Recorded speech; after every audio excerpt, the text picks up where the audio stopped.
నడిచినా కూర్చున్నా మోకాళ్ళ నొప్పులు వస్తున్నాయా? ప్రాణ పెయిన్ క్లినిక్ లో అధునాతన చికిత్సతో మోకాళ్ళ నొప్పులు తగ్గించుకోండి. నమస్తే, వెల్కమ్ టు మనం టీవీ. మనం ఉన్నది మన కోసం. నేను వలి. ప్రస్తుతం నాతో పాటు స్టూడియోలో ఉన్నారు ఎమ్మెల్సీ బల్మూరి వెంకట్ గారు. కాంగ్రెస్ అధికారంలోకి వచ్చిన తర్వాత మొట్టమొదటి ఎమ్మెల్సీ, దాంతోపాటు దేశంలోనే అత్యంత పిన్న వయస్కుడు, శాసన మండలిలో ఎమ్మెల్సీ. ఇంత చిన్న వయసులో ఎమ్మెల్సీ కావడం ఒక రికార్డుగా చెప్తున్నారు. ప్రస్తుతం అందుబాటు ఉన్నారు, మాట్లాడదాం. వెంకట్ గారు నమస్తే. నమస్తే వాళ్ళన్న. ముందుగా మీకు కంగ్రాచులేషన్స్. థ్యాంక్ యూ అన్న. మీరు ఊహించారా ఎమ్మెల్సీ అవుతానని? అంటే ఈ రోజు కూడా, అంటే బహుశా 42 రోజుల క్రితం మీరే ఇక్కడనే నన్ను ఇంటర్వ్యూ చేశారు. ఆ రోజు మీకు చెప్పినాను, స్వార్థం లేకుండా పార్టీ కోసం నేను కష్టపడుతున్నాను. సమయం వచ్చినప్పుడు తప్పనిసరిగా నా పార్టీ నా కుటుంబం లాంటిది, నా తల్లి లాంటిది. నాకు ఏ సమయంలో ఏది అవసరమో తప్పనిసరిగా నా పార్టీ నాకు అది ఇస్తుందని అంటే ఆ రోజు మీరు నమ్మలే. కానీ ఎవరు ఊహించని విధంగా, అంటే ఒక సామాన్య కుటుంబం, మధ్యతరగతి కుటుంబంకి వెళ్ళి వచ్చి ప్రజల కోసము పార్టీకి ఏదైతే పార్టీ నిర్ణయాల మేరకు పార్టీ యొక్క సిస్టమ్ ప్రకారం, ఐడియాలజీ ప్రకారం పనిచేస్తే తప్పనిసరిగా పదవి వస్తుందని చెప్పి నేను అనుకున్నప్పుడు కూడా అది ప్రూవ్ చేయగలుగుతాను అనుకున్నా. పార్టీ నేను చేసిన కష్టానికి గుర్తించి ఈరోజు, అంటే నేను చేసిన కష్టాన్ని గుర్తించి నేను ఊహించిన దానికంటే పెద్ద పదవి నాకు నా పార్టీ నాకు కేటాయించింది. కానీ మీరు రికార్డ్ క్రియేట్ చేశారు చిన్న వయసులో ఎమ్మెల్సీ కావడం అనేది. ఎట్లా ఆ ఫీల్ ఎలా అనిపిస్తుంది? అంటే రెండు ఇష్యూస్ అన్న. చిన్న వయసులో ఎమ్మెల్సీ అని అంటే, ఎమ్మెల్సీ 30 సంవత్సరాలు దాటితే ఉండొచ్చు అనే ఉద్దేశంతో దాని వయసు పరిమితి పెట్టారు. నాకు 31 సంవత్సరాలు అంటే నేను ఎలిజిబిలిటీ వచ్చింది. కాబట్టి ఇప్పటి వరకు ఎవరు ఇవ్వలేదంటే అది పెద్దల సభ కాబట్టి ఆ రకంగా అనుభవము, అవగాహన, సమస్యలపైన మాట్లాడగలగాలనే ఉద్దేశంతో ఇప్పటి వరకు ఎవరు ఇవ్వలే. మరి పెద్దలనే పంపిస్తారు కదా, మిమ్మల్ని ఎందుకు? కాంగ్రెస్ ప్రభుత్వము తెలంగాణ రాష్ట్రంలో రానికి క్రియాశీలక పాత్ర పోషించింది 2 కులాలు. ఒకటి ఉద్యోగుల కులము, రెండోది నిరుద్యోగుల కులము. మీరు రెడ్డి వెళ్ళమంటారు అనుకున్నాను నేను. నిరుద్యోగుల కులము. ఓకే. నిరుద్యోగుల కులం తెలంగాణ రాష్ట్రంలో ఏదైతే పెద్ద సంఖ్యలో ఉంది, దానికి ఇంకో పేరు కూడా ఉంది, యువకులం. ఆ యువకులమే ఈరోజు కాంగ్రెస్ పార్టీని అధికారంలోకి తెచ్చింది. కాబట్టి ఆ విద్యార్థి యువకులకి ఒక ప్రతినిధిగా ఒక వ్యక్తి ఉండాలి. వీళ్ళకి ప్రభుత్వానికి మధ్యలో సమన్వయకర్త బాధ్యత పోషించే వ్యక్తి ఉండాలి. అది వీళ్ళ మధ్యలోకి వెళ్ళే ఒకళ్ళు ఉండాలి, వీళ్ళ సంబంధించిన ఏజ్ గ్రూప్కి వెళ్ళే ఉండాలనే ఉద్దేశంతో పార్టీ ఏఐసిసి ఏదైతే చైర్పర్సన్ సోనియా గాంధీ గారు, ఖర్గే గారు, రాహుల్ గాంధీ గారు, కేసీ వేణుగోపాల్ గారు, కన్నయ్య కుమార్ గారు ఆల్ ఇండియా ఇన్ఛార్జ్, దానితో పాటు రాష్ట్ర నాయకత్వంలో ఏదైతే తెలంగాణ రాష్ట్ర రాజకీయాల్లో సంచలనాలు సృష్టిస్తున్న మా ముఖ్యమంత్రి గారు గౌరవనీయులు రేవంత్ రెడ్డి గారు, దానితో పాటు ఉప ముఖ్యమంత్రి భట్టి గారు, అందరూ ఏకాభిప్రాయంతో నేను పడ్డ కష్టాన్ని ఏదైతే పార్టీ కోసం అన్ని విధాలుగా, అది ఏదైతే నిజంగా ఏకాభిప్రాయం ఉందా? 100%, అందులో ఎటువంటి సందేహం లేదు. మీరు మనస్ఫూర్తిగా చెప్పాలి. 100%. బల్మూరి వెంకట్ ఏ రోజు మాట్లాడినా చాలా స్పష్టంగా నేను మాట్లాడిన మాట. సోషల్ మీడియాలో జరిగిన చర్చ, నేను మాట్లాడిన రేవంత్ రెడ్డి గారితో, ముఖ్యమంత్రి గారితో బల్మూరి వెంకట్ గారికి సఖ్యత కొంత తగ్గింది, కొంత గ్యాప్ నడుస్తుందని చర్చ జరుగుతుంది. బల్మూరి వెంకట్ రేవంత్ రెడ్డి గారికి, వారు పిసిసి అధ్యక్షులైనప్పుడు కూడా నేను వారి దగ్గర ఒక సైనికుని లెక్క, ఒక కార్యకర్త లెక్క వారి దగ్గర నేను ఉండి పనిచేయడం జరిగింది. పని చేస్తూనే ఉన్నాను. నా పనికి అనేక సందర్భాల్లో వారు అత్యధిక సార్లు ఎవరన్నా విద్యార్థి సంఘం కానీ, మా యువజన సంఘాల్లో ఎస్సీ సెల్, అన్ని BC cell, frontal organisations and cells లో అత్యధిక సార్లు ఎవరన్నా పేరు తీసి వారు సంబోధించి మాట్లాడారంటే అది బల్మూరి వెంకట్ పేరు తీసి మాట్లాడారు. మరి ఎందుకు వచ్చింది గ్యాప్? గ్యాప్ ఎక్కడొచ్చింది? ఇది సృష్టించే ప్రయత్నం. గ్యాప్ ఉందని ఈ రోజు నేను భావించలేదు. ఈ రోజు బల్మూరి వెంకట్ ఈ స్థాయిలో ఈ రకంగా ఇంత బలంగా నేను కూర్చోగలిగిన అంటే రేవంత్ రెడ్డి గారు హుజరాబాద్ ఉప ఎన్నికల తర్వాత అందరూ అన్నారు వెంకట్ బలహీనుడైండు, బలిపశువు అయిండు, వెంకట్ ని స్కేట్ బోర్డ్ చేసిందంటే రేవంత్ రెడ్డి గారు ఎలక్షన్ తర్వాత బయటకు వచ్చి మీడియా ముఖంగా చెప్పారు, బల్మూరి వెంకట్ తప్పనిసరిగా ఒక నాయకుడు అవుతాడు, విద్యార్థులను, యువకుల్ని రిప్రజెంట్ చేస్తాడు. ఇది నేను చెప్తున్నా, రాసి పెట్టుకొని రేవంత్ రెడ్డి గారు సంబోధించి మాట్లాడారు. హుజూరాబాద్ టికెట్ మిస్ అయినప్పుడు చాలా సందర్భాల్లో మీ సన్నిహితుల దగ్గర ఏందన్నా ఇంత కొట్లాడినో, ఇంత పనిచేసిన పార్టీకి టికెట్ ఇవ్వరా, ఎవరో మధ్యలో వస్తే వాళ్ళు తనుగుపోతారా, ఇదేనా కాంగ్రెస్ పార్టీ న్యాయం చెప్పి కొంతమంది సన్నిహితుల దగ్గర మీరు వాపోయినట్టు, ఆ విషయం రేవంత్ రెడ్డి గారి వరకు వెళ్ళినట్టు, ఆ గ్యాప్ వచ్చినట్టుగా చర్చ అయితే ఉంది సోషల్ మీడియాలో. గాసిప్స్ అన్న. నేను ఏ రోజు కూడా నాకు వలీ గారితో ప్రాబ్లం ఉంటే నేను వలీ గారితో మాట్లాడతాను. ఓకే. నాకు ఏదైతే మా పిసిసి అధ్యక్షులు ఇప్పుడున్న గౌరవ మన ముఖ్యమంత్రి గారితో ప్రాబ్లం ఉంటే వారి దగ్గరికి పోయి నేను చెప్పేంత సాన్నిధ్యం నాకు ఉంది. అండ్ వారు నేనేదో ఈ 5 సంవత్సరాలకు వెళ్ళి 6 సంవత్సరాలకు వెళ్ళి వాళ్ళు బల్మూరి వెంకట్ చూస్తలేరు. చిన్నతనంకి వెళ్ళి నేను ఏ కుటుంబానికి వెళ్ళి వచ్చినా నా ఫ్యామిలీ సిచ్యువేషన్స్ ఏంది, నా పరిస్థితులు ఏంది, నేను పెరగడము, వారు చిన్న వయసుకి వెళ్ళి రేవంత్ రెడ్డి గారు నన్ను చూశారు. కేవలం రేవంత్ రెడ్డి గారు కాదు, వారు అన్నతమ్ముళ్ళు ఏదైతే తిరుపతి రెడ్డి గారు కానీ, కొండలరెడ్డి గారు కానీ, జగన్ రెడ్డి గారు కానీ, కృష్ణారెడ్డి గారు కానీ అందరు కూడా నన్ను చిన్నతనంకి వెళ్ళి చూసి నేను ఏ రకంగా పెరిగినా చూసినా అంటే చిన్నప్పుడు అంటే నేను స్కూల్ కి పోతున్న ఏజ్కి వెళ్ళి వారు నన్ను చూడడం జరిగింది. వారు నాకు నేబర్ ఉండే, ఎట్లా అనుబంధం? వారు నాకు నేబర్, నాకు వారు మా ఇంటి పక్కనే ఉంటుండే. ఓకే. ఆ రకంగా వారు నాకు నేబర్. నారాయణగూడలో హైదరాబాద్ లో వారు నాకు నేబర్. వారు చూసిర్రు. అండ్ నేను కష్టంలో ఉన్నప్పుడు ఏదైతే నా పక్కటి ఎముకలు ఇరిగినప్పుడు నా ఇంటికి వచ్చి నువ్వు అధైర్య పడుకు నేను ఉన్నా అని చెప్పారు. నేను యశోద హాస్పిటల్లో నాకు దెబ్బ తాకి నేను బాధపడుతున్నప్పుడు ఆ రోజు కూడా వారే వచ్చి పూర్తి స్థాయిలో హాస్పిటల్ బిల్ తో సహా వారే బాధ్యత తీసుకొని మొత్తం క్లియర్ చేశారు. బల్మూరి వెంకట్ హుజరాబాద్ ఎన్నికల్లో ఏదైతే ఓటమి పాలై అందరు కూడా నన్ను సర్ప్రైజ్ చేసి నన్ను హేళనగా మాట్లాడి నేను చెంచల్గూడ జైల్లో రాహుల్ గాంధీ గారి కోసం ప్రోగ్రామ్ పెట్టాలని జైల్లో ఉంటే రాహుల్ గాంధీ గారితో మాట్లాడి బల్మూరి వెంకట్ కష్టపడుతుండే నీకు కేసులు ఉన్నాయని చెప్పని రాహుల్ గాంధీ గారిని చెంచల్గూడ జైలుకి తీసుకొచ్చిన వ్యక్తి రేవంత్ రెడ్డి గారు. అయితే రేవంత్ రెడ్డి గారు మీకు ఎమ్మెల్సీ ఇచ్చే విషయంలో కొంత డైలమాలో సందిగ్ధంలో ఉంటే మీరు కన్నయ్య కుమార్ గారి ద్వారా ఇక్కడ బట్టి విక్రమార్ గారి సలహా మేరకు అక్కడ ఆయన సపోర్ట్ తీసుకుని లాబింగ్ జరిపించారు, అందుకే ఎమ్మెల్సీ అయ్యారు అని చెప్పి చర్చ జరుగుతుంది. ఏమంటారు? అసలు లాబింగ్ ఏమైనా జరిగింది? అసలు లాబింగ్ చేయనీకి బల్మూరి వెంకట్ ద్వారా ఏ శక్తి ఉంది? ఇప్పుడు బట్టి విక్రమార్క గారు కాంగ్రెస్ పార్టీ డిప్యూటీ సీఎం, వారు గతంలో వర్కింగ్ ప్రెసిడెంట్ గా ఉన్నప్పుడు ఎన్ఎస్ఏ రాష్ట్ర అధ్యక్షులు లెక్క మొదటిసారి ఎన్నుకోబడ్డప్పుడు వారు కాంగ్రెస్ పార్టీ వర్కింగ్ ప్రెసిడెంట్, దాని తర్వాత వారు సిఎల్పి. వారు మా పార్టీలో ఒక క్రియాశీలక ఒక ముఖ్యమైన పెద్ద నాయకులు. 100% వారితో నాకు సాన్నిధ్యం ఉంది, దగ్గరి సంబంధం ఉంది. వారిని కూడా నేను 100% నాకు ఒక గురువు లెక్క నేను భావిస్తా. బయటి పార్టీ వ్యక్తి కాదు కదా, మా పార్టీ వ్యక్తే కదా. దానితో పాటు కన్నయ్య కుమార్ గారు విద్యార్థి నాయకులకు ఎంతో మందికి స్ఫూర్తిదాయకము. ఆయన ఒక ఇన్స్పిరేషన్. జేఎన్యూలో ఆయన చేసిన అజిటేషన్స్ కానీ, ఆయన స్పీచ్ కానీ, ఆయన మాట్లాడడం, ఆయన ఒక నేషనల్ ఫిగర్. ఆయన మా ఎన్ఎస్ఏ ఆల్ ఇండియా ఇన్ఛార్జ్. ఇప్పుడు ఒక ప్రొసీజర్ ఉంటుంది. నేను ఒక పదవి కావాలనుకున్నప్పుడు నన్ను ఏ స్థానంలో కూర్చోబెట్టాలి, ఎందుకంటే ఎన్ఎస్ఏ ఆల్రెడీ నేను 10 సంవత్సరాలు చేసిన, నా ఏజ్ అయిపోయింది. సో ఇప్పుడు నన్ను ఎన్నో కాడ ప్లేస్ చేయాలన్నప్పుడు రేవంత్ రెడ్డి గారు ఫుల్ సపోర్ట్ ఉన్నప్పుడు ఇదంతా అవసరం లేదు కదా. రేవంత్ రెడ్డి గారు ప్రపోజ్ చేసినప్పుడు నన్ను ఎక్కడ ప్లేస్ చేయాలన్న బాధ్యత పార్టీ మొత్తం తీసుకుంటది కదా. ఓకే. ఇప్పుడు రేవంత్ రెడ్డి గారు తీసుకున్నప్పుడు కూడా ఇంకొకరు విమర్శించకుండా కూడా ఉండాలి కదా. రేవంత్ రెడ్డి గారు ఒక నిర్ణయం తీసుకున్నప్పుడు చాలా మంది అంటారు వెంకట్ చిన్నోడు ఇప్పుడే ఎందుకు, సమయం ఉంది కదా, అది ఇవ్వాలి ఇది ఇవ్వాలి అని చెప్పి భావిస్తారు. రేవంత్ రెడ్డి గారికి అడ్డం పడకుండా ఉండాలనే ఉద్దేశంతో పూర్తి స్థాయిలో అందరూ ఏకాభిప్రాయానికి వచ్చి బల్మూరి వెంకట్ కాబట్టి అటు నుంచి కూడా నరుకు వస్తే బాగుంటుందన్నా.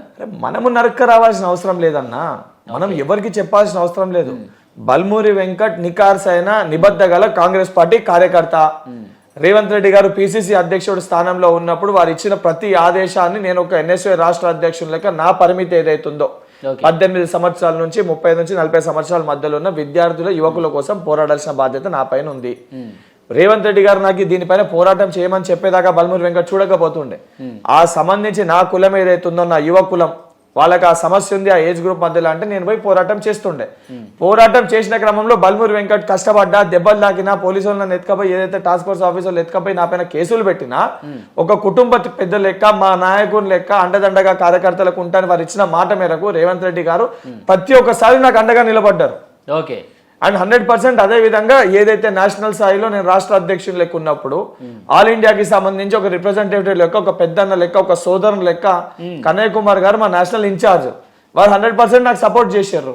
అండ్ నేను మొదటికెళ్ళి కూడా నేను రాజకీయ ప్రస్థానం నేను వచ్చినప్పుడు బట్టి విక్రమార్క గారు కాంగ్రెస్ పార్టీ వర్కింగ్ సపోర్టు, ఇదే అవగాహన, మిమ్మల్ని మీరు కష్టాన్ని గుర్తించే విషయంలో అద్దంకి దయాకర్ గారికి మీకు ఉన్న తేడా ఏంటి మరి? దయాకర్ అన్న నాకంటే అనుభవంలో పెద్ద వ్యక్తి. వారు తెలంగాణ ఉద్యమ సమయంలో క్రియాశీలక పాత్ర పోషించారు. వారు పోయినసారి దాదాపు వారు ఎమ్మెల్యే అయిపోయారు. తర్వాత సంబంధించి ఏదైతే గజిబిజి అయోమయం చేసి కొంచెం కింద మీద చేసి మళ్ళీ వారిని తప్పు చూపించి వారు ఎమ్మెల్యే కాదని చెప్పి చూపించడం జరిగింది. దయాకర్ అన్నకి వెంకట్కి కంపారిజన్ లేదు. దయాకర్ అన్న చాలా పెద్ద, నేనే ఒప్పుకుంటున్నా. దయాకర్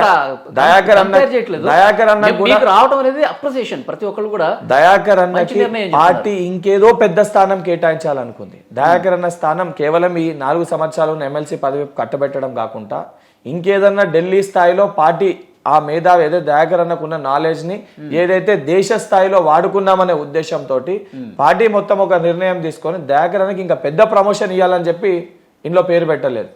ఇంకేదో పెద్దది దయాకర్ అన్నకి రాబోతుంది. ఆ పెద్దది వస్తే కూడా దయాకర్ అన్న సొంటల గైడెన్స్ తీసుకొని బల్మూరి వెంకట్ ఇవ్వని సమయంలో కూడా ఇదే విషయం చెప్పారంట, ఇంకేదో పెద్దది వస్తుందని అన్న. 100% ఇప్పుడు దయాకర్ అన్న చాలా స్పష్టంగా అన్ననే చెప్పిండు. ఓకే, అవును. ఇప్పుడు ప్రాబ్లం ఏంటంటే అన్నకి క్లారిటీ ఉంది, మాకు క్లారిటీ ఉంది, పార్టీకి క్లారిటీ ఉంది. కొంతమంది గిట్టని వాళ్ళు, పడని వాళ్ళు కావాలని చెప్పని ఏదో ఈ రకంగా మాట్లాడితే చేసుకోలేకపోయాడు చిన్న వయసులో అయినా అన్న, కాంగ్రెస్ పార్టీలో ఎవరు లాబింగ్ చేసుకోరు. అది ప్రూవ్ చేయాలని నేను లాస్ట్ టైం ఇంటర్వ్యూలో కూడా చెప్పిన. నీకు లాబింగ్ లేదు ఎట్లా వస్తావని చెప్పని. నాకు ఎటువంటి పొలిటికల్ బ్యాక్గ్రౌండ్ లేదు, డైరెక్ట్ మా ఫ్యామిలీలో ఎవరు పాలిటిక్స్ లో లేరు. నేను ఏదైతే 2015కి వెళ్ళి ఈ రోజు వరకు ఎన్ఎస్ఏ రాష్ట్ర అధ్యక్షుడు లెక్కనే కొనసాగిన. 2 సార్లు ఎన్నికల్లోనే ఎన్నుకోబడ్డాను. ఇదే మీరందరు కలిసి బల్మూరు వెంకటనప్పుడు స్కేట్ బోర్డ్ చేసిరని మాట్లాడినరు, బల్మూరు వెంకట్ని బలిపశువు చేసిరని మాట్లాడినరు, బల్మూరు వెంకట్ బలహీనుడు అయినోడు మాట్లాడినరు, బల్మూరు వెంకట్కి లాబీ లేదు కాబట్టి ఎమ్మెల్యే టికెట్ తెచ్చుకోలేకపోయాడని మాట్లాడినరు. మరి ఈ రోజు ఎమ్మెల్సీ స్థానం వచ్చారు కదా. అంటే అవన్నీ వదులుకున్నా కూడా పార్టీ మంచి ఆలోచించి రేపు పొద్దున ఇంకేదన్నా పోటీ చేపిస్తే బల్మూరు వెంకట్ ఆర్థికంగా అంత బలంగా లేడు, బల్మూరు వెంకట్ని మళ్ళీ ఎన్నికల బరిలో దింపితే పాపము మేము ఇబ్బంది పెట్టిన వాళ్ళం అవుతాము. బల్మూరు వెంకట్ 9 సంవత్సరాలు కష్టపడ్డాడు, 88 కేసులు పెట్టుకుంటూ, ఒక 4 సార్లు జైలుకు పోయిండు, పక్కటి ఎముకలు ఇరగొట్టుకుంటూ. ఇటువంటి వ్యక్తిని మనం కాపాడుకోవాలనే ఉద్దేశంతో ఈరోజు బల్మూరు వెంకట్ కి అతి చిన్న వయసులో ఈ అవకాశాన్ని కల్పించారు. అదే విధంగా దయాకర్ అన్న కూడా ఒక పెద్ద పదవి తప్పనిసరిగా వస్తుంది. ఓకే, శాసన మండలిలో మీ పాత్ర ఏ విధంగా ఉంటుంది? ఇప్పుడు ఆందోళన చేయాల్సిన పని లేదు, ధర్నాలు చేయాల్సిన పని లేదు, స్టూడెంట్స్ మధ్య కూర్చొని డౌన్ అనాల్సిన పని కూడా లేదు. మండలిలో ఏంటి మీ పాత్ర? ఇన్ని రోజులు నేను చేసిన పోరాటం ఏంటంటే అధికార పక్షంలో ఉన్న టీఆర్ఎస్ బీఆర్ఎస్ పార్టీ వాళ్ళు ప్రజా సమస్యల్ని వినకుండా ప్రశ్నించే గొంతుకల్ని అణిచివేసే ప్రయత్నం చేశారు. సో అణిచివేసినప్పుడు ఆ బాధ, హ్యూమిలియేషన్ ఏ రకంగా ఉంటుందో నేను చూసినోని, అనుభవించినోని, ఆ బాధ ఏ రకంగా పడ్డోని. ఈరోజు నాకు ఒక స్థానం కల్పించి ఈరోజు ప్రభుత్వానికి ఒక రిప్రజెంటేషన్, అంటే ప్రభుత్వంలో నన్ను భాగస్వామి నేను ఉన్నాను కాబట్టి ఏదైతే శాసన మండలిలో అందరికంటే చిన్నవాడిని, ఏదైతే మా ముఖ్యమంత్రి గారు ఏ బిల్లు కానీ చట్టసభలో అంటే అసెంబ్లీలో పాస్ అయిన తర్వాత అది మండలికి వచ్చినప్పుడు మండలిలో బిల్ సంబంధించి కానీ చర్చలు కానీ ఆడ అనుభవంతులు గురువర్యులు జీవన్ రెడ్డి గారు ఉన్నారు పెద్దలు, వారి అనుభవం చాలా ఎక్కువ.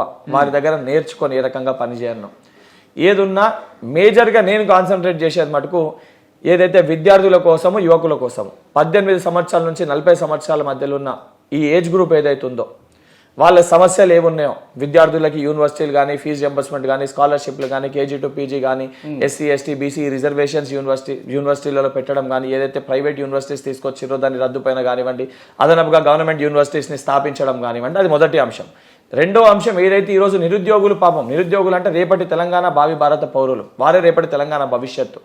వాళ్ళ కోసం వాళ్ళకైతే ఉద్యోగాల్ని కల్పించడం, అంటే నిరుద్యోగ వృత్తి కాకుండా వాళ్ళ స్వయంగా వాళ్ళ కాళ్ళపైన వాళ్ళు నిల్చునే విధంగా ఉద్యోగ అవకాశాలను ఏ రకంగా కల్పించాలి, స్కిల్ డెవలప్మెంట్ ఏ రకంగా తీసుకురావాలి, ఏ రకంగా కొత్త ఎంప్లాయ్మెంట్ తీసుకురావాలి, ఇతర దేశాలు కూడా మనం ఏ రకంగా ఎంప్లాయ్మెంట్ క్రియేట్ చేయగలుగుతాము, ఈ అంశాలపైన నేను ముఖ్యంగా అవగాహన తెచ్చుకుంటూ ఈ అంశాలు శాసన మండలిలో మాట్లాడుతూ ఏదైతే ఇప్పుడు మీరు మండలిలో ఆన్సర్లు చేయడం వరకే ఉంటుందేమో కదా. మీకు అదే చెప్తున్నా, ఏదైతే సంబంధించి ఒక ముఖ్యమంత్రి గారు ఒక నిర్ణయం తీసుకున్నప్పుడు మండలికి వచ్చినప్పుడు పాస్ కానియకుండా ఆపే ప్రయత్నం చేస్తే, ఓకే ఏది ఇప్పుడు ప్రతిపక్ష పార్టీ ఏదైతే ఉన్న టీఆర్ఎస్ పార్టీకి సంబంధించి మండలి సభ్యులు ఆపే ప్రయత్నం చేస్తే నేనే నేరుగా మండల సభ్యుల దగ్గరికి పోయి, వాళ్ళు ఇంకా బీఆర్ఎస్ ని టీఆర్ఎస్ చేయలేదు, మీరు పదే టీఆర్ఎస్ అంటున్నారు. అరే టీఆర్ఎస్ ఆర్ బీఆర్ఎస్ వాళ్ళు ఏ రకంగా పిలుచుకున్నా కూడా మారుస్తారంట.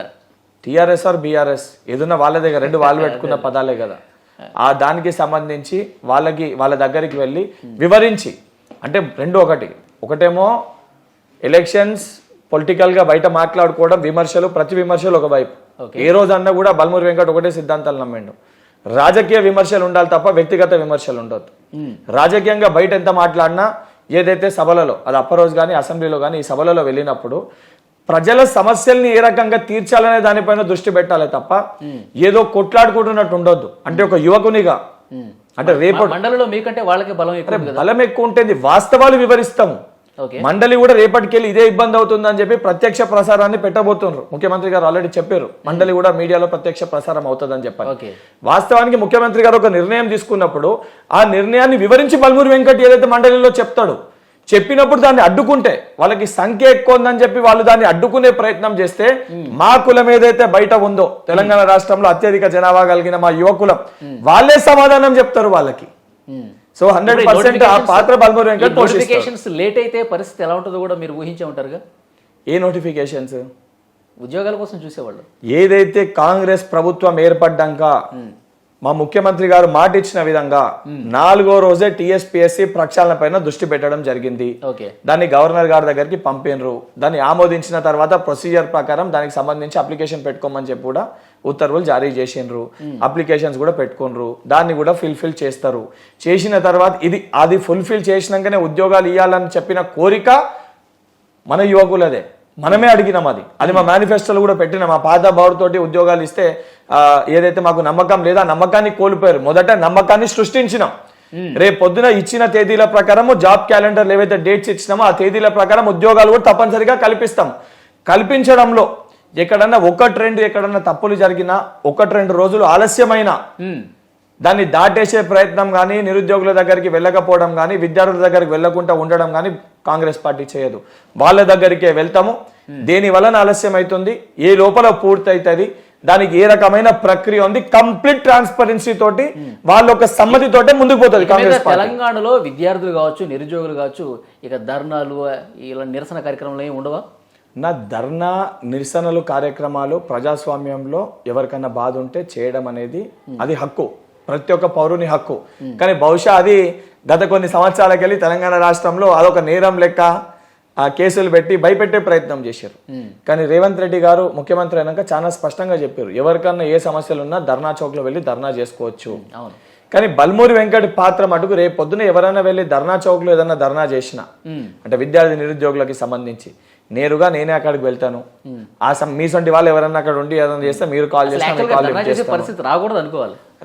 ధర్నా చేసే పరిస్థితి అంటే సమస్యని తీసుకొచ్చినప్పుడు సమస్య కొద్ది రోజులు ఆలస్యమైనప్పుడు, ప్రతి సమస్య రాగానే టక్మని చెప్పి సాల్వ్ కాదు.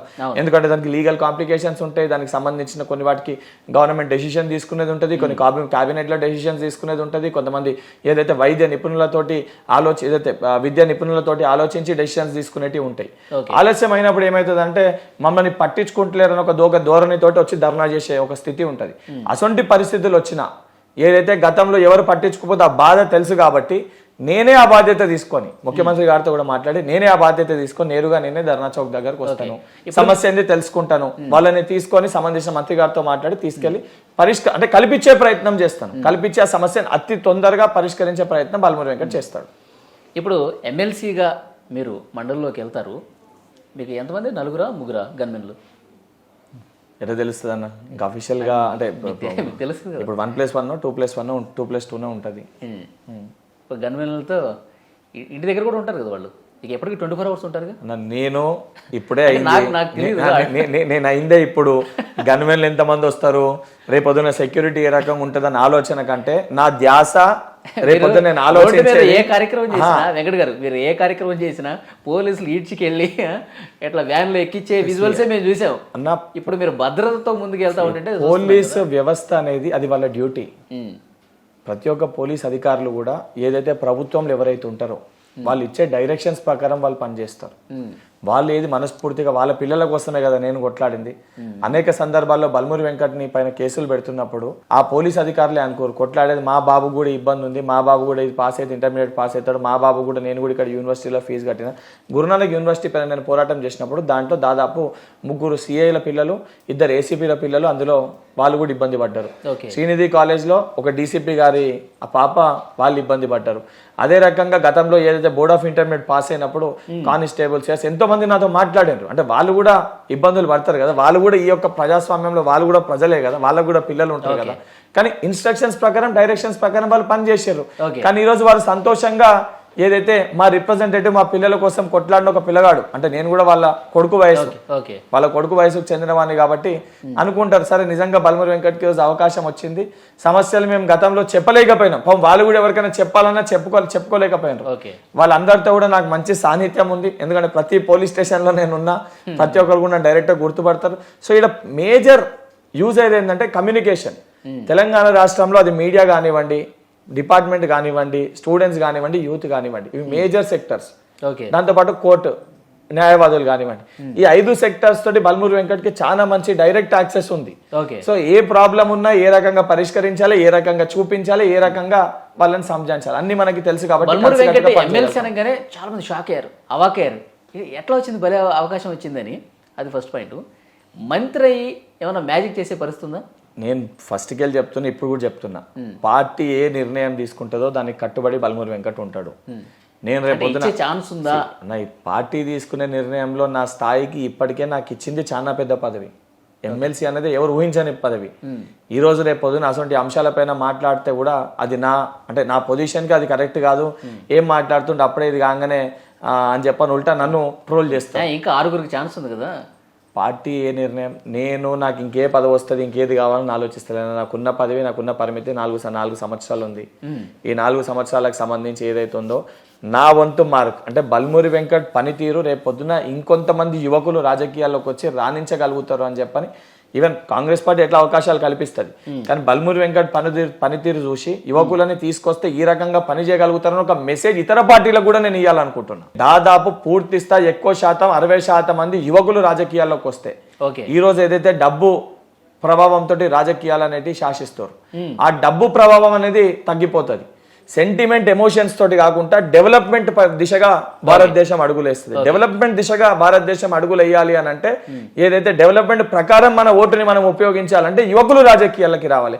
యువకులు రాజకీయాలకి రావాలంటే ఈ రోజు నాకు వచ్చిన అవకాశాన్ని రేపు పొద్దున మరికొంతమంది యువకులు రాజకీయాల్లోకి వచ్చే విధంగా బల్మూరి వెంకట్ పనిచేయాలి. ఆ దిశగా ఆలోచనలు ఉంటాయి తప్ప నాకు ఎంతమంది గన్మెన్లు ఉంటారు, నాకు ఏడేం ప్రోటోకాల్ ఇస్తారు, నేను ఏ రకంగా యూజ్ చేయగలుగుతా, పవర్ ఏ రకంగా యూజ్ చేయగలుగుతా, అదంతేం లేదన్న. ఈ రోజు వాస్తవానికి యాంగ్జైటీ కంటే నాకు భయం ఉంది. మొన్నటి వరకు నేను పని చేసినప్పుడు ఒక ఫ్రీ బర్డ్ లెక్క పని చేసిన, కానీ ఈ రోజు ఏదైతే బల్మూరి వెంకట్ ఎప్పుడు ఎక్కడ దొరుకుతాడో, బల్మూరి వెంకట్ని ఏ రకంగా మనం ఇబ్బంది పెడదాము, బల్మూరి వెంకట్ని ఏ రకంగా మనం చేయలేడని చూపిద్దామని చెప్పని తెలంగాణలో యువకులని మోసం చేసే ప్రయత్నానికి ఎంతో మంది దండయాత్ర చేయడానికి సిద్ధంగా ఉన్నారు. అసొంటి వాళ్ళందరినీ తట్టుకుంటూ ఈ యొక్క చదరంగంలో ఆచి తూచి అడుగులేస్తూ ఈ యొక్క తెలంగాణ పాలిటిక్స్ లో నా వంతు మార్క్ నేను వేయాలనుకుంటున్నాను. కేసీఆర్ గారిని, కేటీఆర్ గారిని, ఇంకెవరన్నా జైల్లో పెట్టడానికి సిద్ధమైపోయారా? అన్న తప్పు చేసి ప్రజల డబ్బుని దోచుకొని ప్రజల్ని ఇబ్బంది పెట్టి అవేవన్నా ప్రూవ్ అయితే అది జ్యుడిషియల్ గా డిపార్ట్మెంట్ వైజ్ గా ప్రొసీజర్ ప్రకారం జరుగుతుంది. కానీ వ్యక్తిగతంగా వాళ్ళు కదా ఇబ్బంది బయటకు వస్తే బోన్లు వేస్తా అంటున్నారు కదా, అందుకని అడుగుతుంది. వాళ్ళు ఇష్టం ఉన్నట్టు మాటలు మాట్లాడితే, వాళ్ళు విమర్శ చేస్తే ప్రతి విమర్శ తప్పనిసరిగా వస్తుంది. ఏదైతే వాళ్ళు 9 సంవత్సరాల అధికారంలో ఉండి మోసాలతోటే వాళ్ళు గద్దెనెక్కారు. ముందుగా దళితుల్ని ముఖ్యమంత్రి చేస్తా అన్నారు, మోసం చేశారు. దళితులకి 3 ఎకరాల భూమి అన్నారు, మోసం చేశారు. ఒక విషయం, దళిత బంధు అన్నది ఇయ్యలేదు. విద్యార్థుల KG to PG ఉచిత విద్య అన్నది ఇయ్యలేదు. నిరుద్యోగులకు ఉద్యోగాలు అన్నది సంవత్సరం 2 లక్షలు, అవి దాదాపు 18 లక్షలు, అవి ఇయ్యలేదు. ఏదైతే సంబంధించి గిరిజనులకు పోడు భూములు పట్టాలు ఇస్తా అన్నారు, ఇయ్యలేదు. రైతులకు ఏకకాలంలో రుణమాఫీ అని చెప్పారు, చేయలేదు. ఒక విషయం, వాళ్ళు ఇచ్చిన ఏ ఒక్క హామీ ప్రతి సెక్టర్ ని వాళ్ళు అమలు చేయలే. కానీ కాంగ్రెస్ పార్టీ ఇచ్చిన ప్రతి హామీ 30 రోజులు కాకముందే 30 రోజులు కాకముందే ఏమా ఏమా ఏమా అని చెప్పి కోడే కూస్తారు. వాళ్ళే చెప్పారు కేటీఆర్ గారు, 6 నెలల వరకు మేము విమర్శలు చెయ్యము, 6 నెలల వరకు మేము ఎవరిని ఏమి అనము, 6 నెలలు ఏదైతే ప్రభుత్వానికి సమయం ఇవ్వాలి అని చెప్పి మాట్లాడిన వాళ్ళే 45 రోజులు కూడా మేము చేస్తామంటున్నాం కదా, మేము చెయ్యమంటలేము. వారన్న మాట వారికి గుర్తు చేస్తున్నాము. వారన్న మాట కూడా వారు మేము చేస్తలేము, వారు చేయలేదని మేము అంటలేము. కానీ వాళ్ళు మొత్తం గుంతలు పొక్కలు తోయబెట్టి పోయినరు. వాస్తవానికి మేము చూసినప్పుడు కాళేశ్వరంలో అసలు ఏం జరిగింది, ఎప్పుడు బయటకు వస్తుంది అంటారు? ఇప్పుడు వాస్తవానికి కాళేశ్వరంలో దానిపైన ఆల్రెడీ కమిటీ వేసి దానిపైన రివ్యూ చేస్తారు. సంబంధించి ఇరిగేషన్ మంత్రి గారు ఉత్తమ్ కుమార్ రెడ్డి గారు ఉన్నారు. ఉత్తమ్ కుమార్ రెడ్డి గారు దానిపైన మాట్లాడతారు. అవి వాస్తవాలు అంటే వారు చూపిస్తారు బయటికి. చెప్పినప్పుడు దానిపైన ఏ రకంగా నిజంగా అవినీతి అవకతవకలు జరిగిందంటే తప్పనిసరిగా దాని ప్రకారం చర్యలు అనేవి ఉంటాయి.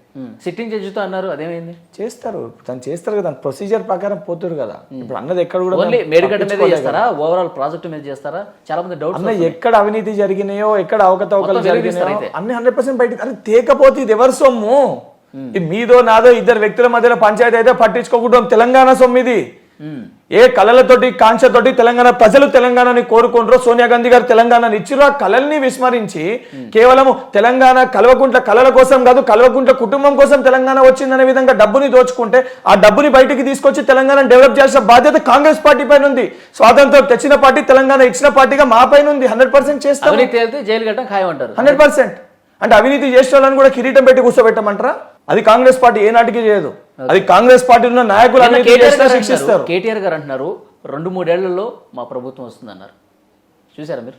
ఎంత ధీమాతోటి ప్రజలు ఒక తీర్పు ఇచ్చినప్పుడు. నేను లాస్ట్ టైం కూడా మీ ఇంటర్వ్యూలో చెప్పిన, గవర్నమెంట్ రాకముందు 64 స్థానాలు తెలంగాణలో కాంగ్రెస్ పార్టీకి వస్తుంది. నేను ఫిగర్తో సహా చెప్పిన 64 to 65 మా నెంబర్ ఉంటుంది అని. మీరు రివైండ్ చేసి చెక్ చేసుకోవచ్చు మీ దాంట్లో. ప్రజలు కంప్లీట్ మెజారిటీ ఇచ్చి, ప్రజలు కంప్లీట్ మెజారిటీ ఎందుకు ఇచ్చారు? వాళ్ళు కూడా పోటీ చేశారు, బీజేపీ పార్టీలు కూడా పోటీ చేశారు.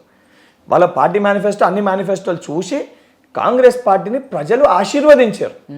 ఆశీర్వదించి ప్రజలు ఈ పార్టీ 5 సంవత్సరాలు వరకు మీరు ఉండాలి, 28 వినండి, కోరుకోరు. కానీ మీరు ప్రజల తీర్పుని మీరు చేసి మేము 2 సంవత్సరాలు అధికారంలో వస్తాం, 3 సంవత్సరాలు అధికారం వస్తామంటే రేపు పొద్దున ఏదైతే వాళ్ళకే తెలుసు, తెలంగాణ కోసం యువకులంతా చేతులు బిగిస్తే ఏమైంది, 10 సంవత్సరాలు వాళ్ళ పీఠం పైన కూర్చుర్రు అంటే తెలంగాణలో యువకుల వల్లనే కూర్చుర్రు.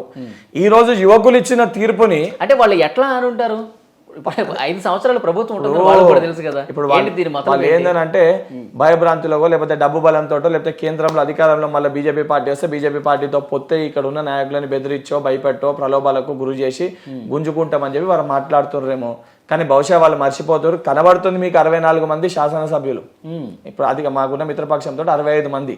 కానీ వీళ్ళు వెనుక దాదాపు 1.5 కోటి మంది యువకులు ఉన్నారు. ఈ 65 మందిని కలిపినా గుంజుకున్నా రేపు పొద్దున ఆ యువకులు తిరుగుబాటు చేసిర్రు అనుకోండి, అసలు మీ పార్టీ మీరు తెలంగాణ రాష్ట్రానికి మారిన రాష్ట్రాల్లో అలాంటి తిరుగుబాటు ఎక్కడ వచ్చింది?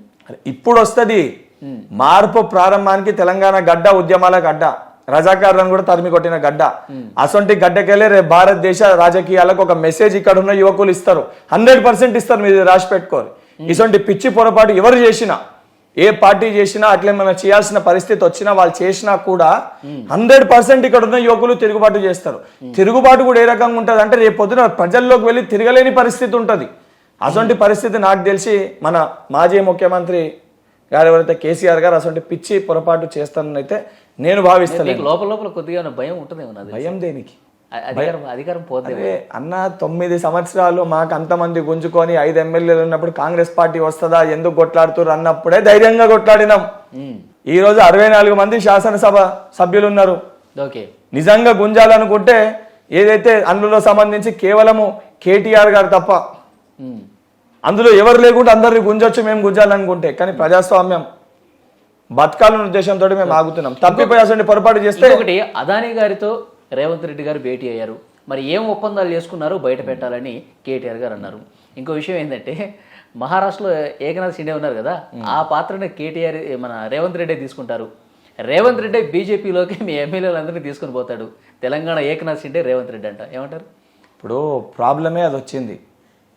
ఫస్ట్ పరిస్థితి ప్రస్థానం కదా సినిమా వచ్చింది చూడండి, మరి కేసీఆర్ గారి ఫ్యామిలీ పరిస్థితి కూడా ఆ రకంగా ఉంటుంది నాకు కూడా అనిపిస్తుంది. కానీ నేను అన్నాను కదా, నాకు కూడా అనిపిస్తుంది అట్లా. తండ్రి పోతే నేను ఎప్పుడు అయిదాం అనుకుంటా అని ఏదైతే కేటీఆర్ గారు, కవిత గారు, హరీష్ రావు గారు తనుకునేది మధ్యలో ఈ పంచాయతీ అంతా ఈడదాకా వచ్చి ఇప్పుడు గాసిప్స్ గురించి చూస్తే కేటీఆర్ గారు, హరీష్ రావు గారు కొట్లాడుకుంటే నూకేస్తే కేసీఆర్ గారు కింద పడ్డారు అందుకే ఇరిగిందని చెప్పని కూడా చెప్తారు. అంటే గాసిప్స్ 100 వస్తాయి. రేవంత్ రెడ్డి గారి పైన కూడా అనేకమైన మాట్లాడినప్పుడు రేవంత్ రెడ్డి గారు ఈరోజు 100% తెలంగాణలో కాంగ్రెస్ పార్టీ వచ్చిందంటే రేవంత్ రెడ్డి గారి పాత్ర అందులో 80% ఉంది. రేవంత్ రెడ్డి గారు, బట్టి గారు ఇద్దరు పాదయాత్రలు చేసి వారు చేసిన మూమెంట్ వల్ల ఈరోజు తెలంగాణ రాష్ట్రంలో కాంగ్రెస్ పార్టీ వచ్చింది. అది వాళ్ళు ఇద్దరికి ఎందుకు చెప్తున్నామంటే ఒకరు పిసిసి ప్రెసిడెంట్, ఒకరు సిఎల్పి లీడర్, ఇద్దరు కూడా పార్టీకి 2 కళ్ళ సొంటోళ్ళు. ఏదైతే సంబంధించి అదానీ గారితో ఎందుకు భేటీ అయ్యారు అంటే అదానీ, అంబానీ పెద్ద కంపెనీలని కాంగ్రెస్ పార్టీ ఎందుకు విమర్శించింది? ఉదాహరణకు ఒక వస్తువు 500 రూపాయలు ఉంది, 500 రూపాయల వస్తువుని 50 రూపాయలకు వీళ్ళు కట్టబెడుతుర్రు. ఏదైతే ఆ వస్తువు ఉందో కంపెనీకి 500 దాన్ని 50 రూపాయలకు కట్టబెట్టి 100 రూపాయలు వీళ్ళు తీసుకొని ప్రజల సొబ్బు 300 రూపాయలు ఉత్తంగా వాళ్ళకి దానం చేస్తుర్రు. దానిపైన కాంగ్రెస్ పార్టీ విమర్శించింది. కాంగ్రెస్ పార్టీ వాళ్ళు ఇక్కడ కంపెనీ పెట్టాలనుకుంటే 500 దాన్ని 500 రూపాయలకి ఇచ్చి డెవలప్మెంట్ కోసం విమర్శలు చేసిన రేవంత్ రెడ్డి మళ్ళీ అదానితో ఏం వ్యవహారాలు నడిపించారు అంటున్నారు ఆయన. ఇప్పుడు అదాని వచ్చి ఇక్కడ ఏదైనా పెట్టాలనుకుంటే, ల్యాండ్స్ కావాలని అడుగుంటే యాజ్ ఎ కంపెనీ వాళ్ళు ఏదైనా పెట్టాలనుకుంటే మేము ఏమి ఇస్తాము, మీరు మాకేమి ఇస్తారు, ఇది పలానాది ఇంత కాస్ట్, ఇంతకే ఇస్తాము, అట్లయితేనే ప్రజలకు ఉపయోగం పడుతుంది అని చెప్పని డెవలప్మెంట్ విషయంలో మాట్లాడారు. మీరు ఎక్కడ కూడా చూసుకున్న 10 మేము విమర్శించినప్పుడు ఏముండే, ఈ సెక్టార్ ఇది ఫలానా 2000 కోట్లు, కానీ దీనికి కావాలని చెప్పి తప్పు చేసి దీన్ని కేవలం 500 కోట్లకు ఇచ్చారు. ఈడ 1500 కోట్లు మోసం జరిగి, అసలు మోసం జరగకుండా వాళ్ళు వచ్చి తీసుకుంటామంటే ఇస్తాము. ఓకే, అట్లేమన్నా తప్పు జరిగితే క్వశ్చన్ చేయండి. ఇప్పుడు అవుటర్ రింగ్ రోడ్ కదా 1000 కోట్లు ఉంటే దాన్ని తక్కువ చేసి టెండర్ ఇచ్చారు. అట్లా మేమన్నా తప్పు చేస్తే అప్పుడు విమర్శించండి. అరే ఏమి చేయకపోతే డెవలప్మెంట్ కోసం మాట్లాడుతున్న వ్యక్తి అంట. అసలు బీజేపీ భావజాలం ముందు నుంచి ఆయనలో ఉందంట. ఆయన బీజేపీలోకి వెళ్ళడానికి కేసీఆర్ గారు ఏ పార్టీలో పుట్టిరండి? కేసీఆర్ గారు పుట్టుక ఏ పార్టీలో ఉంది? అవును, కాంగ్రెస్ పార్టీ. అరే రాజకీయాల్లో ప్రతి వ్యక్తికి ఒక పరిస్థితి ఉంది. ఇప్పుడు ఫర్ ఎగ్జాంపుల్ వృత్తిపరంగా నేను ముందు డాక్టర్ అయిదామని అనుకున్నా, తర్వాత పరిస్థితుల రీత్యా నేను విద్యార్థి సంఘ అధ్యక్షుని ఎన్నుకోబడ్డాను, తర్వాత రాజకీయాల్లోకి వచ్చినాను. వారు మొదట్లో ఉన్నప్పుడు వారికి సిద్ధాంతపరంగా వారికి అది కరెక్ట్ అనిపించింది. తర్వాత క్రమక్రమాన వారికి కాంగ్రెస్ పార్టీ చేసింది, తెలంగాణ రాష్ట్రాన్ని ఇచ్చింది సోనియా గాంధీ గారు అని చెప్పి వారు అన్ని భావించి అన్ని నిర్ణయాలు తీసుకొని ఆ ఐడియాలజీని వారు ఓన్ చేసుకొని కాంగ్రెస్ పార్టీలో చేరిండ్రు. ఇప్పుడు ఈటల రాజేందర్ గారు ఉన్నారు, వారు లెఫ్ట్ సెంట్రిక్ పోయి బీజేపీ పార్టీలో చేరిండ్రు. ఎంతో మంది కాంగ్రెస్ పార్టీకి సంబంధించిన వాళ్ళు టీఆర్ఎస్ పార్టీలో చేరిండ్రు. తప్పు పట్టినమా? ఈటల రాజేందర్ అన్నారు, నాకు సడన్గా గుర్తొచ్చింది. ఆర్థిక మంత్రిగా పనిచేశాను నేను, ఈ 6 గ్యారెంటీ అమలు చేయడం అసలు సాధ్యం కాదు, అసాధ్యం అన్నారు ఆయన. ఇప్పుడు రాజేందర్ అన్న అసాధ్యం అని మాట్లాడితే నాకు కొంచెం నవ్వు అనిపిస్తుంది. ఎందుకనంటే టీఆర్ఎస్ పార్టీ చేసిన హామీలు ఏవైతున్నాయో, ఆర్థిక శాఖ మంత్రి లేక ఉన్నప్పుడు టీఆర్ఎస్ పార్టీ చేసిన మోసాలు, టీఆర్ఎస్ పార్టీ చేసిన అవినీతి అన్నిటికీ వారే ప్రత్యక్ష సాక్షి.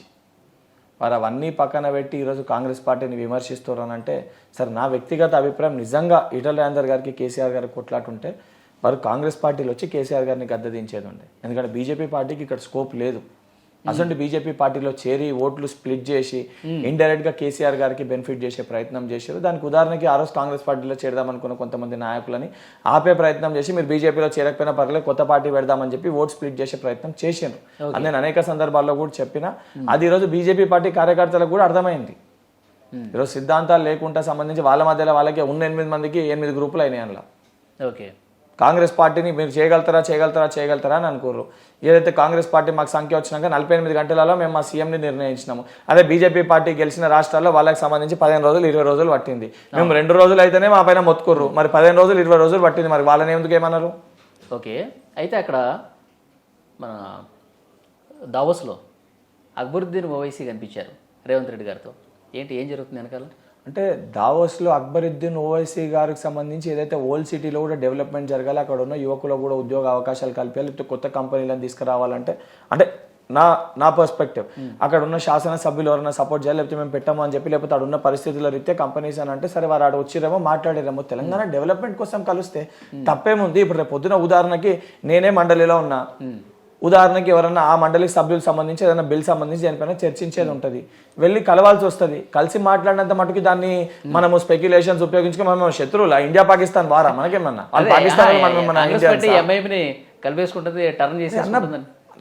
ఎలక్షన్స్ వరకే పార్టీలు కొట్లాటలు ఇవన్నీ. ఒక్కసారి గవర్నమెంట్ ఫామ్ అయినాక అందరినీ కలుపుకొని ఏ రోజు కూడా మా 64 విషయం 65 ఎమ్మెల్యేలు ఉత్తమ 65 నియోజకవర్గాలే కాంగ్రెస్ పార్టీకి వస్తాయా?